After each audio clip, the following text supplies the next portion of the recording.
So sa umaga po ito mga kapatid, ay kaugnay nga po ng ating nga pong tinatalakay na drawing near to our God. Ano po, yan po yung ating tema na nilalakaran sa buong taon na ito. At ito po yung part 2, sapagkat nung nakaraang 2 linggo ay yun po yung tinalakay ko din po dito po sa unahan. At yun po ang part 1 na kung saan nga po ay tinalakay natin doon na tayo ay makalalapit sa Diyos na mayroon kung panatag ang ating pong buhay. Ano po kung hindi pong babalikan ay meron po tayong 3 personalidad na doon po ay tinalakay. Yung una nga po ay si Eva at si Adan. No? Kung saan nga po sila po ay hindi makalapit sa Diyos dahil inuusig sila ng kanilang buti doon sa paggawa nila ng mga bagay na hindi marapat sa kalooban ng Diyos. Pangalawa nga po ay ang mga Israelita sa kanilang pagsamba doon nga po sa Guyang Ginto. No? Pangatlo ay si Judas, no? Kung saan bunga ng kanyang pagtataksil sa ating Panginoon ay ilusog ng buti at dumating nga po doon sa punto na hindi na siya nakalapit sa Panginoon at ang naging bunga pa nito ay ang kanyang tuluyang pagkapahamak o pagkapamatay. So, sabi nga po ng ating pong talata, tayo makalalapit sa Diyos. Ano ho? Kung tayo po ay mayroong panatag ng ating pong buti. Ano? Lumapit tayo sa Diyos at siya'y lalapit sa atin. Linisin natin ang ating mga kamay at linisin natin ang ating mga puso. Tayong mga makasalanan. So, sa umaga po ito mga kapatid, ay nais ko pong ituloy ang bahaging ito ng ating nga pong tema. At dito po natin makikita ang ating pong teksto sa aklat po ng Juan. Hindi pong dala po ninyo yung mga Biblia, buksan po natin dito po sa aklat ng Juan 6:37 hanggang 38. Ano po? John 6:37-38, babasahin ko po mga kapatid, hindi po subaybayan. Sabi po rito, lalapit sa akin ang lahat ng ibinibigay sa akin ng Ama at hindi ko itatako yung sino mang lumalapit sa akin, sapagkat ako'y bumaba mula sa langit, hindi upang gawin ang kalooban ko, kung hindi ang kalooban ng nagsugo sa akin. Patuloy po pinagpapala ng Diyos ang bagong ito ng banal na kasulatan na ngayon po ay atin pong tinunghayan. Tayo po'y muling manalangin. Mapagpalang Diyos sa umaga pong ito, narito po ang iyong mga salita sa aklat po ng Juan, Panginoon, at sa patuloy po namin pag-aaralan, Panginoon, kayo po ang patuloy na manguna, kayo po ang maghari, nawa po ang mga salita mo ang patuloy na humubog sa amin pong buhay upang ito po'y magamit namin sa amin pong pang-araw-araw na pamumuhay. Banal na Espiritu, inaaniyahan ka po namin, buksan mo po ang aming espiritual na pandinig upang maunawaan namin ang lahat ng iyong pong sasabihin sa amin pong kalagitnaan. Panginoon, kayo po ang patuloy na mataas, ako po ang mababa, kayo po ang mahayag at ako ang matago. Ito po ang aming panalangin sa pangalan ni Jesus. Amen. Amen. Okay. So, dito po ay makikita po natin sa aklat po ng Juan 6:37. Ito po ay usapan ng mga eskriba, pariseyo at ng ating Panginoong Jesus at that time. Ano? Yan po yung teksto niya na kung saan nga po ang mga pariseyo ay nakikipagdialogo sa ating pong Panginoong Jesus. Ano? Marami silang mga tanong at doon ay tinutuligsa nila ang ating Panginoong Jesus. Kaya naman, iniisip kasi ng mga pariseyong ito, ng mga eskriba at ng mga Israelita at that time, ay malapit sila sa Diyos. Ano? Katulad ng ating nga pong pinag-uusapan ngayon na siguro iniisip din natin na tayo po'y malapit sa Diyos sa pamamagitan nga po ng pagdapo natin sa bahay-sambahang ito. Ano? Pero nais nga pong ipalam sa atin ng Diyos sa umaga pong ito, ano ba yung tunay na paglapit natin sa Diyos? Ano ba ang nilalaman ng mga bagay na ito? Ano po? At alam po ninyo, malaking paksa po kasi sa Biblia yung kung tinatawag na pagtalikod o paglayo ng tao sa Diyos. Diba? Malaki yan. Halos kung ating kung titingnan, sabi nga po natin, simula pa sa ating unang mga magulang, kay Eva at kay Adan, naroon na yung tinatawag nating pagtalikod. Naroon na yung tinatawag nating paglayo ng tao sa Diyos. No. Sa atin palang unang mga magulang, dalawa pa lang sila. Nangyari na agad na ang tao ay lumayo sa Diyos. At nagpatuloy nga po ito hanggang dun nga po sa panahon ni Noah, na kung saan nga po, napag-aralan din po natin noon, na nakita po natin na dahilan sa kalayo o paglayo ng tao sa Diyos, pagtalikod ng tao sa Diyos, ipinasya ng Diyos nagunawi ng mundo sa pamamagitan ng baha? Diba? Eh dahil ang tao noon na malapit na lang sa puso ng Diyos, eh itong si Noah, kaya kinausap niya si Noah. Noah, gagawa ko ng panibagong lahi mula sa iyo. Kasi ikaw na lang ang lumalakad ng malapit sa akin. Kaya alam natin na kasaysayan, nagpagawa siya ng daong, pagkatapos, dahil na sa kagandang loob ng Diyos kay Noah, iniligtas niya yung kanyang sambahayan, nagtira siya ng kung ano-anong mga uri ng hayop, at nagsimula ulit ang panibagong mundo. Kaya kung makikita po natin, simula pa rin doon po sa lahi nitong si Noah, na ando na yung katikasan ng ulo ng tao. Kaya nung nagsimula ang human race ulit sa pamagitan ni Noah, ganoon na naman, tumalikod na naman ang tao hanggang sa nakita nga po ng Diyos na gumagawa ng Tore ng Babel at sinasabi ng mga tao at that time na gumawa tayo sapagkat sila nagkakaisa ng pagtalikod sa Diyos, gumawa sila ng isang tore na kung saan nga po ay iniisip nila na hindi na ito abutin ng baha. Pero alam natin ang nangyari hanggang sa dumating ang panahon, nagkaroon ng mga hari, nagkaroon ng mga hukom, nagkaroon ng mga digmaan, ang tao ay patuloy na tumatalikod o lumalayo sa Diyos. At dumating ang panahon na kung saan nga po sila po ay nangatahon, nabihag ng Babylonia. At dahil lang dito mga kapatid, hindi po gumawa o hindi po tumigil ang Diyos ng kanyang paggawa. Sabi nga dun sa awit, diba, kahit hindi natin nararamdaman ng Diyos na siya'y gumagawa, hindi siya tumitigil ng magawa. Kahit hindi natin nakikita na siya ay gumagawa, patuloy pa rin ang kanyang paggawa. Maraming mga tao ngayon, hindi nakita ang ginawa ng ating Panginoon. At doon sa krus ng Kalbaryo, mga kapatid, ay ginawa ng Diyos na mailapit niya ang mga tao sa Kanya. Nung ipinanganak ang ating Panginoong Hesus, nagsimula ang misyon ng ating Panginoong Hesus. Di ba? Ano ang layunin niya? Ano ang kanyang misyon? Ilapit sa Kanya ang lahat ng mga tao. Kaya ito, mga kapatid, na sinasabi po rito, lalapit sa akin ang lahat ng ibinigay sa akin ng Ama at hindi ko itataboy ang sino mang lumalapit sa akin. Ang misyon ng ating Panginoong Hesus upang ikaw at ako at ang lahat ng lalapit sa Kanya ay magkaroon ng buhay walang hanggan. Amen? Kaya nga po sa taong ito ng ating pagpaksa, napakaganda na tayo po ay lumapit sa Diyos. But sabi ko nga po mga kapatid, ang mga Skriba at Pariseo ay laging katalo ng ating Panginoong Hesus sa mga panahon na to. Kasi bakit? Iniisip kasi ng mga to na sila ay malapit sa amang nasa langit. Kaya nagkakaroon lagi sila ng diskusyon. Ano po? Sabi po rito mga kapatid, ang Israel na bayan o mga tao ng Diyos ay tinakwil dahil sa kanilang paglayo sa presensya ng Diyos. Alam po natin yan. No, kaya nga sabi ko nga kanina, sila po ay nangatapon. After 400 years, pinanganak ang ating Panginoon Jesus. Para ang paglalapit ng tao at ng Diyos ay magkaroon ulit ng kabuluhan, hindi na sa pamamaraan nung tinatawag po natin mga ritual, kundi sa pamamaraan espiritual. Ano po?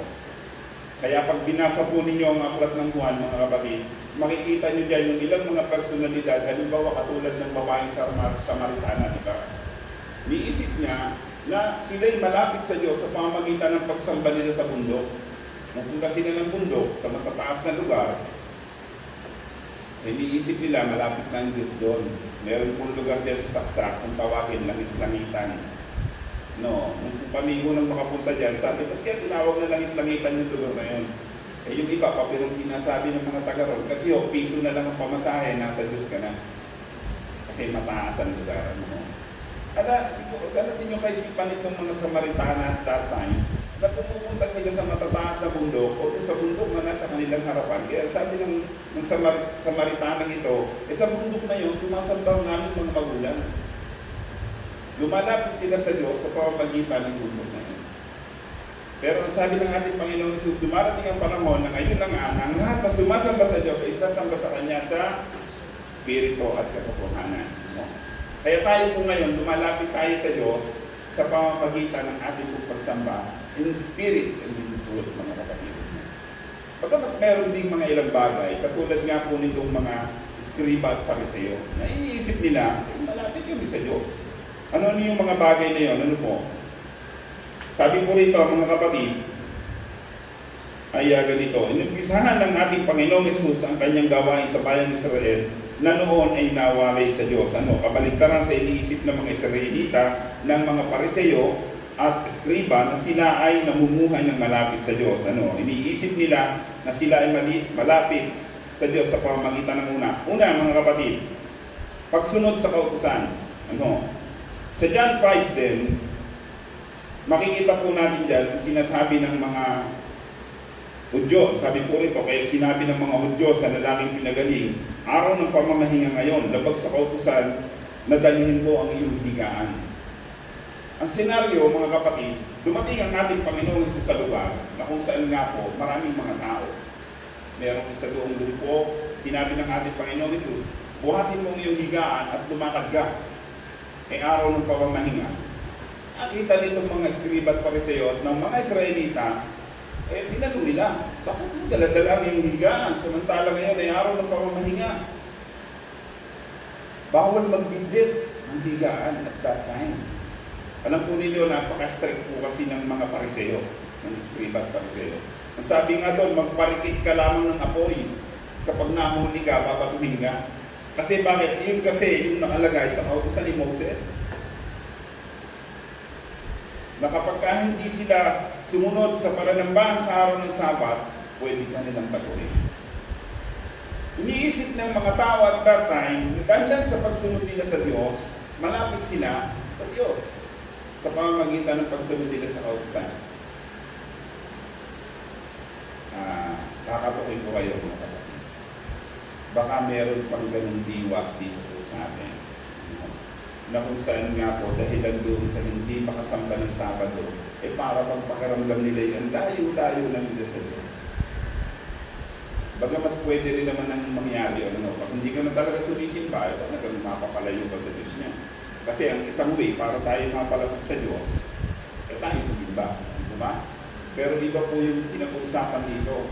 Ang mga Pariseo kasi, napaka-strict nila. Biro nyo pinagaling ng ating Panginoong Hesus, nagdala ng higaan, tinutuligsan nila, tinatanong na maigi. At alam po ba ninyo ang pangyayari ito, itong lalaking ito, tiniwalag pa nila. Tiniwalag. Kasi hindi sumusunod sa ating pong aplikasyon, mga kapatid, sa ating pong buhay, sa ating pong sarili ngayon. Baka tayo po iniisip natin na tayo po malapit sa Diyos sa pamamagitan lamang ng ating po pagsipa. Baka po tayo magkakaroon. Tandaan po natin, mga kapatid, ang ating po Panginoong Hesus ay gumagawa ng kapamaraanan upang tayo ay makalapit sa Kanya. Amen? Okay. Pangalawa, sabi po rito, iniisip ng mga Pariseo at Eskriba at that time na sila'y malapit sa Diyos sa pamamagitan ng pagsasaliksik ng kasulatan. Basta ng Biblia, sabihin na natin gano'n. Sabi po rito sa Juan 5:39, sinasaliksik ninyo ang mga kasulatan sa paniniwalang doon ninyo matatagpuan ang buhay na walang hanggan. Iniisip kasi nitong mga Pariseo at Eskriba at that time at ng mga Israelita na noon ay pumupunta sa templo, kaya gusto nilang makapakinig ng aral ng mga Pariseo noon. Kasi iniisip nila na dahil dito, makakaroon sila ng buhay na walang hanggan. Alam po ninyo, hindi po sapat yun. Alam po, meron po dito palabasan ng Biblia. At meron din naman ng hindi. Hindi ko po sinasabi, huwag kayong magbasa ng Biblia dahil hindi naman pala yun ang pamamaraan para makalapit tayo sa Diyos. Ang sinasabi ko mga kapatidan mo, hindi po sapat yan. Na baka mamaya sinasabi niya kami, magbabasa ako sa umaga ng Biblia, pagdating ng gabi, magbabasa rin ako para matapos ko naman ang nilalaman ng Biblia. Maganda po yan. Maganda po yan. Pero huwag tayong mapapatulad sa mga Pariseo at Eskriba na nagdahil lamang sa pananaman nila na alam nila ang dulot-dulo ng Biblia. Ng banal na kasulatan, yung Pentateuch na tinatawag, iniisip nila na napakalapit nila sa Diyos. Kaya ibig ng ating Panginoong Hesus, tinutuligsan nila. Ibig ng anak ng Diyos, ay tinutuligsan nila. At nakakalungkot na isipin, na sa panahon natin ngayon, mga kapatid, napakaraming sekta o relihiyon. Di ba? Meron lamang tayong isang Biblia. Katoliko, sabihin na po natin, lahat ng mga paligid sa atin. Maging ito ay tinatawag natin mga tao na sabihin natin ay hindi naman talaga tumanggap sa ating Panginoon Jesus. Biblia ang ginagamit. At dahilan sa kanilang karunungan, dahilan sa kanilang kaalaman sa Biblia, iniisip nila malapit sila sa Diyos. Tingnan natin ang ating sarili niya. Gaano ba tayo kalapit sa Diyos sa pamamagitan ng malalaman natin sa Biblia? Okay? Pangatlo, sabi po rito, sa paniniwalang sila'y anak ng Diyos. Yan, alam po ninyo ang tindi ng usapan dito ng ating Panginoong Hesus at saka ng mga Eskriba at Pariseo. Kasi iniisip nitong mga to na sila'y anak ng Diyos. Taas nga po ang kamay ng anak ng Diyos dito. Sige po, may ayan. Tayong lahat anak tayo ng Diyos. Naniniwala tayo, amen? Amen. Siyempre, yun ang sinasabi ng Biblia na ang sino nang tumanggap sa Kanya ay nananalig ay binigyan ng karapatang maging mga anak ng Diyos. Therefore, anak tayo ng Diyos. Kapag pumupunta dun sa opisina ni Pastor, nakalagay po sa kanyang mesa, alam mo ba na hindi lahat ng tao ay anak ng Diyos? Kaya nagtaasan tayo ng kamay. Ay gaano kaya natin kaalam na tayo ay anak ng Diyos?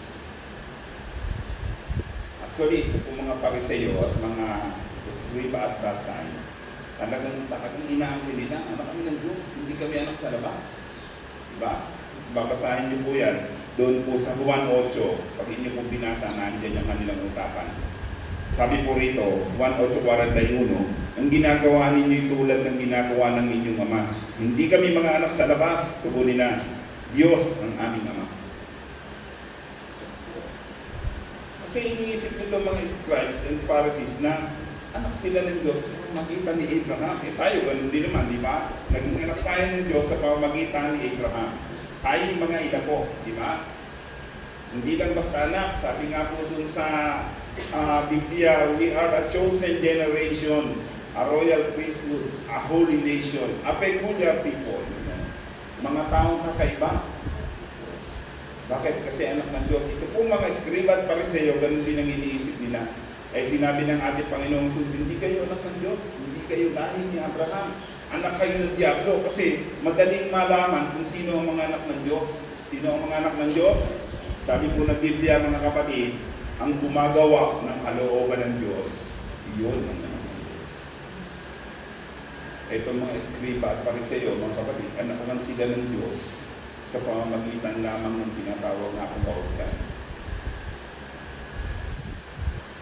Sa aplikasyon sa ating pamumuhay, mga kapatid, gaano natin nararamdaman na tayo anak ng Diyos? Gaano natin ginagawa, pinatutunayan na tayo ay anak ng Diyos?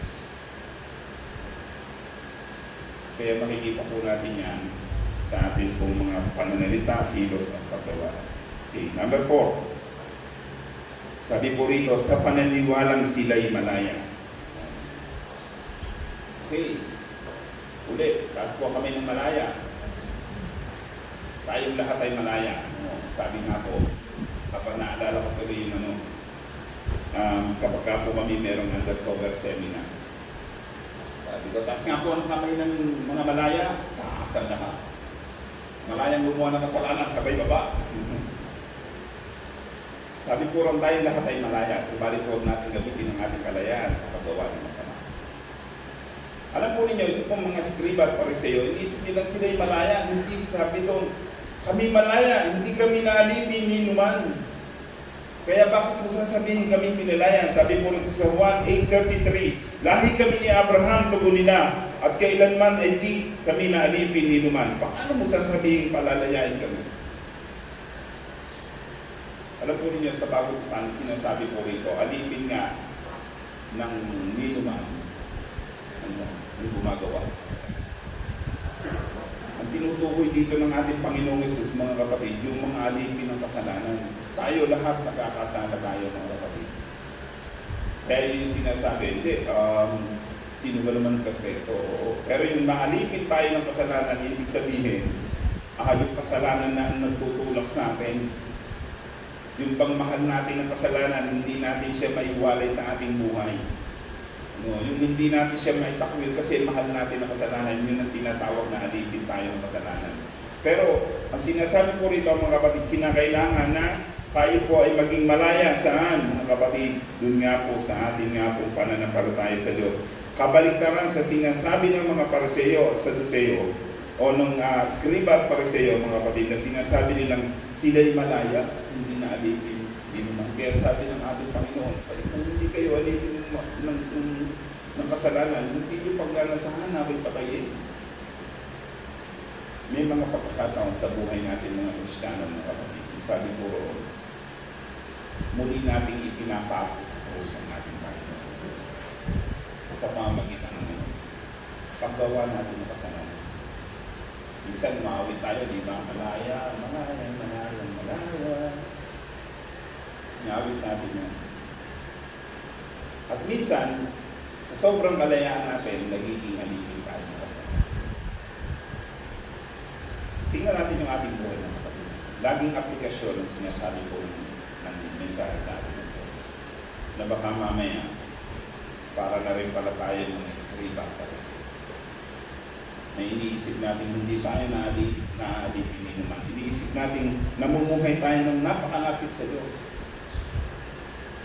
Pero yung pala ang layo-layo natin sa Diyos. Gaano ba kalapit ang ating puso sa Diyos ninyo? Gaano ba kalapit ang ating pong sarili sa Kanya?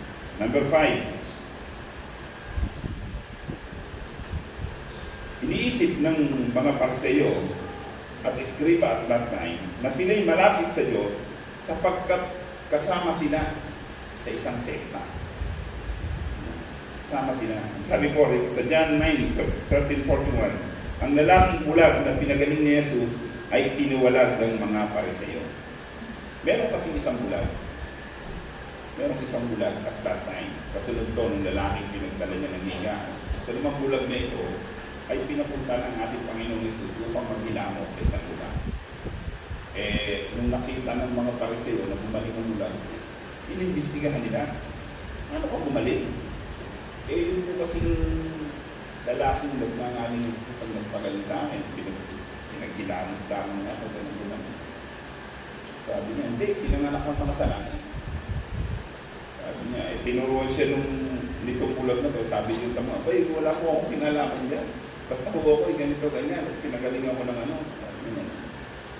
Sabi niya, hindi, pinanganak ng makasalanan, kaya ka naging bulag. Kasi tinatanong at that time, sino po ba yung nagkasala? Yan po bang magulang o yung ama o yung anak, kaya siya nagulat. Sabi ng Panginoon, hindi siya nagkaroon ng ganong karamdaman.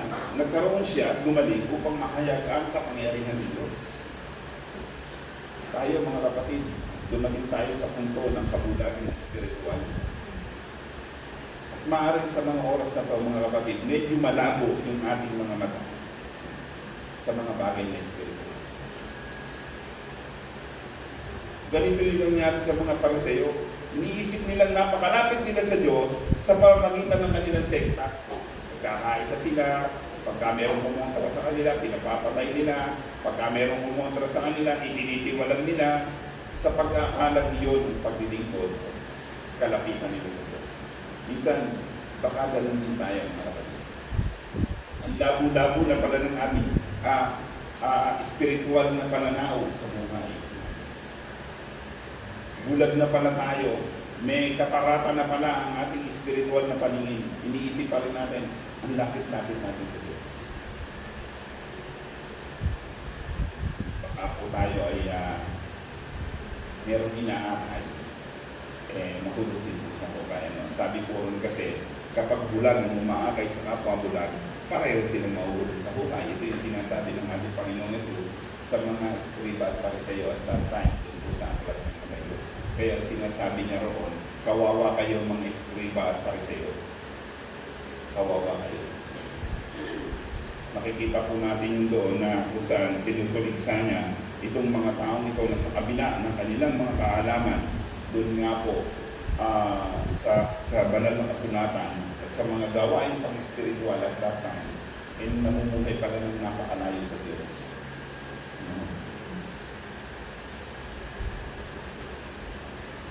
Number 6, iniisip nitong mga eskriba at pariseo, mga kapatid, na sila po'y namumuhay ng malapit sa Diyos sa pamamagitan ng pananalangin. Ayan. Sa pamamagitan ng hindi lamang basta pananalangin, kung hindi mahabang pananalangin. That time, sabi po roon sa Mateo 6:5, kung mananalangin kayo, huwag kayo tumulad sa mga pariseo at sa mga eskriba, na tumatayo sila sa mga panulong daan at doon mananalangin. Yung bang ipinakikita nila, sila po ay talagang nananalangin. At dito naman po sa Mateo 23, sa aba ninyo, sabi po roon mga eskriba at pariseo. Sabi po, inuubos ninyo ang kayamanan ng mga baing-balo at ipinakikita lamang na sila ay ipinapanalangin. Nangyayari yun ngayon, mga kapatid. Nag-exist yan sa ilang sekta. Yun bang ibinabayad nila? May tawag dun sa dasal na yun eh. May tawag dun eh. Babayaran nila ang mga pinuno ng simbahan pagkatapos panalangin niyo po kami. Kaya yun po yun. Meron po yan. Nag-exist pa rin yan. Well, sa buhay po natin, bilang isang mananampalataya, alam ko nananalangin tayo. Dalawang bagay po yan, mga kapatid. Mananalangin tayo nang wala sa loob, parang nakaugalian na lamang natin na manalangin tayo, pero wala pala talaga sa puso. Naging ritual na lang. Pangalawa, hindi na pala talaga tayo nananalangin. Kaya minsan, layo na natin sa Diyos. Kaya dapat mga kapatid, yun kung ating pananalangin ay talagang bunga ng ating pananampalataya at bunga ng tinatawag nga po na tayo po ay lumalapit talaga sa Diyos ng isang merong malinis na puso. Okay? Number 7, kahuli-hulihan. Sabi po ay ganito. Sa pamamagitan ng pagkakaloob. Alam po ninyo, ito po mga eskriba at pariseo, nagkakaloob din naman yan eh. Sabi po roon dito sa Mateo 23, sa aba ninyo mga eskriba at pariseo, ibinibigay ninyo ang ikapo ng mga pagkain walang kapulungan, ng yerba buena at ng iba pa. Tamang gawin ninyo ang lahat ng ito, subalit huwag ninyong kalilimutan kung lalong ang pagtulong talaga sa kapwa.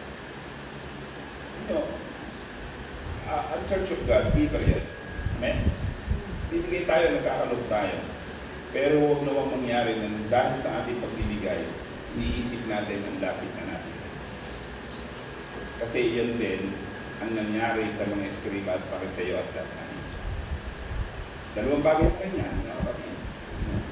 Pwede ka kasing napakalapit mo sa Diyos, kaya ka nagbibigay. At huwag mong iisipin na kaya ka hindi ka nakakapagbigay ay panayo ka na sa Diyos. Pwede rin yun. Diba? Pwede rin. Kaya pala hindi ka rin bibigay kasi layo-layo mo na sa Diyos. Hindi mo naiintindihan kung anong ministeryo na. Therefore, ayaw mo magbigay. Naalala ko yung binatang mayaman dito po sa Biblia. Sabi po doon sa Mateo 19:22, di po ba? Ang atin po babasahin yun. Ang si Jesus at ang binatang mayaman.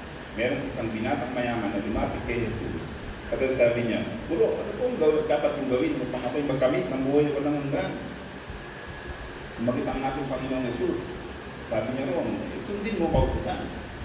At sabi ng binatang mayaman, nasunod ko na po yan mula pa sa aking pagkabata. At ang sabi po ng ating Panginoong Jesus, o ganito gawin mo. Pagbili mo ang lahat ng kayamanan mo at pamigay mo sa mga lupa. Nalungkot kong binatang mayaman kasi hindi niya kayang gawin mo. Hindi niya kayang magbigay sa kanyang kapwa. Pwede siya magbigay sa gawain ng Panginoon. Kada mayroong gawain ng Panginoon, sige, bigay. Pero yung magbigay sa kapwa, dapat. Yun po yung nasa kaisipan. Itong binatang mayaman. Iniisip ng binatang mayaman na siya'y namumuhay ng malapit sa Diyos sa pamamagitan ng pagkakaloob. Pero ang layo pala niya doon sa katotohanan ng binabanggit ng dumatingan natin Panginoon Jesus. Mga kapatid, dumating na ang Panginoon sa ating buhay. Amen? Dumating na siya sa ating buhay.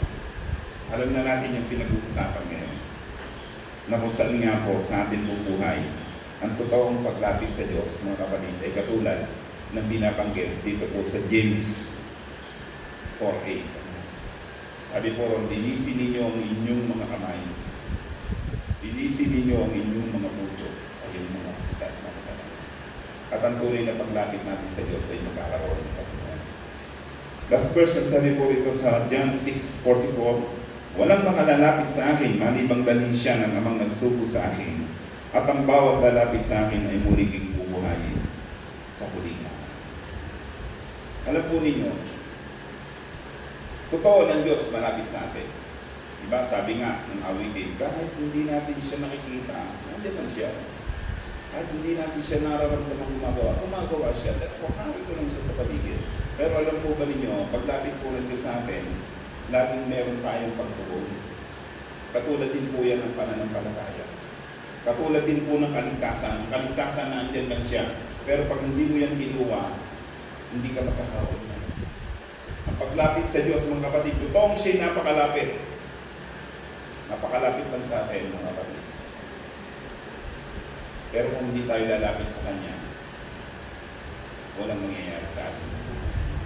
Patandaan po natin ang 7 dahilan ng mga Eskriba at Pariseo kung bakit inisip nilang sila namumuhay ng kalapit sa Diyos, yung pala hindi naman. So, pag ito po yung pinagbalansin natin, mga kapatid, sa ating buhay, alam ko po na tayo po ay makalalapit sa ating Panginoong Yesus. At ang sabi po rito, mga kapatid, at ang bawat lalapit sa akin ay muli kong bubuhayin sa huling araw. So, mga kapatid, kita-kita po tayo. Maaaring ito na po yung last of the last day. Na sinasabi sa Biblia na huling araw mo. At tamang-tama lang ang panahon na tayo po ay lumapit sa Kanya nang mayroon pong pananampalataya at pag-asa. So, umaga po ito, mga kapatid, pagpalain tayo ng Panginoon, tayo po'y manalangin, mapagpalang Diyos, maraming salamat sa inyo pong mga salita na patuloy na nahayag sa aming pong kalagitnaan sa bawat pagpapaalala mo, Panginoon. Marapat lamang na kami po'y lumapit sa iyo sapagkat kayo ang ilaw ng sanlibutan at hindi mapapahamak ang sino mang lalapit sa iyo, Panginoon. Maraming salamat sa pag-asa, sa pananampalataya na kayo po nagkakaloob, Panginoon. Pagtipayin mo po ito sa aming puso, may pamuhay namin ito bilang isang mananampalataya at patuloy mo lumalapit sa iyo. Pagpalain mo po kami, Panginoon, ito po ang aming sama-samang dalangin sa pangalan ni Jesus. Amen at amen. Magandang umaga po sa atin po naman.